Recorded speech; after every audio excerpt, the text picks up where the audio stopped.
Hare Srinivasa. Hi friends, అందరూ బాగున్నారా? నేను మీ యూట్యూబ్ ఛానల్ లక్ష్మీ తన్నీరు. చాలా రోజులు అయ్యాయి మనం మాట్లాడుకొని. పండుగల టైం కదా, మాకు చాలా కోలాట ప్రదర్శనలు, వాటి తాలూకు శిక్షణా తరగతులు జరుగుతున్నాయి. అందువలన వీడియోలు చేయలేకపోయాను. మీరు ఇంతవరకు చూసినవి మా ప్రదర్శన తాలూకు వీడియోలు. నేను క్రితం వీడియోలో మా కోలాటం గ్రూప్ గురించి వివరంగా చెప్పాను. తర్వాత వీడియోలో కోపుల గురించి వివరంగా చెప్తాను అన్నాను.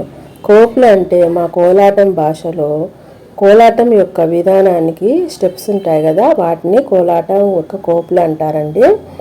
కానీ కోపుల గురించి వివరించే ముందు అసలు కోలాటం గురించి నాకు తెలిసినంతలో మీకు కొంచెం వివరంగా చెప్పదలుచుకున్నాను. ఈ వీడియోలో వినండి. కోలాటం ఒక రకమైన సాంప్రదాయ సామూహిక ఆట. కోల, ఆట అనే రెండు పదాల కలయిక వల్ల కోలాటం ఏర్పడింది. కోల అంటే కర్రపుల్ల అని అర్థమని, ఆట అంటే క్రీడ అని, నాట్యం అనే అర్థాలు ఉండటంతో కోలాటం ఏర్పడింది. కర్రలతో ఆడే ఆటనే కోలాటం అని భావించవచ్చు.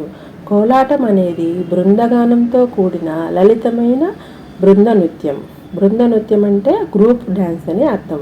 ఇందులో ఇద్దరు లేదా అంతకంటే ఎక్కువ మంది రెండు చేతులతో కర్ర ముక్కలు పట్టుకొని ఒకరిని చుట్టూ ఒకరు తిరుగుతూ గుండ్రంగా తిరుగుతూ ఉంటారు.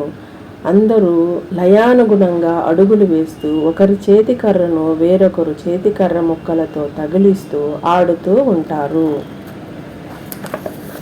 సాధారణంగా వీటిని తిరునాళ్ళ సమయంలోనూ ఉత్సవాల సమయంలోనూ పిల్లలు, పెద్దలు, స్త్రీలు ఎక్కువగా ప్రదర్శిస్తూ ఉంటారు. కోలాటం స్త్రీలే కాకుండా పురుషులు కూడా బృందాలుగా ఏర్పడి ప్రదర్శిస్తూ ఉంటారు. ఈ సాంప్రదాయం ఇప్పటిది కాదండి. ద్వాపర యుగంలో శ్రీకృష్ణుడు, గోపబాలురు, గోపికలు అందరూ కూడా ఈ కోలాట మాటను యమునా నది తీరమున ఆడుకునేవారని పురాణాలు చెబుతున్నాయి. అదేవిధంగా ఈ సాంప్రదాయాన్ని కొనసాగిస్తూ మన హిందూ ధర్మం ప్రకారం మనమందరం కూడా దేవాలయాలలో, పుణ్యక్షేత్రాలలో జరుపుకొని దేవుని ఊరేగింపుల్లో ఆ దేవుని సన్నిధిలో కోలాట సేవను చేస్తూ ఉంటాము. అంతేకాకుండా మన తిరుమల తిరుపతి దేవస్థానం వారు ఈ తిరుపతి పుణ్యక్షేత్రములో జరిగే ప్రతి పుణ్య కార్యములోనూ, బ్రహ్మోత్సవాలలోనూ, దేవుని ఊరేగింపుల్లో కూడా స్వామివారి సేవకు కోలాట ప్రదర్శనలు ఇవ్వడానికి అవకాశం కల్పిస్తున్నారు. ఈ అవకాశం సద్వినియోగం చేసుకునేందుకు వివిధ ప్రాంతాల నుండి భక్తులు కోలాట విద్యను అభ్యసించి స్వామివారి సేవలో ధన్యులవుతూ ఉంటారు.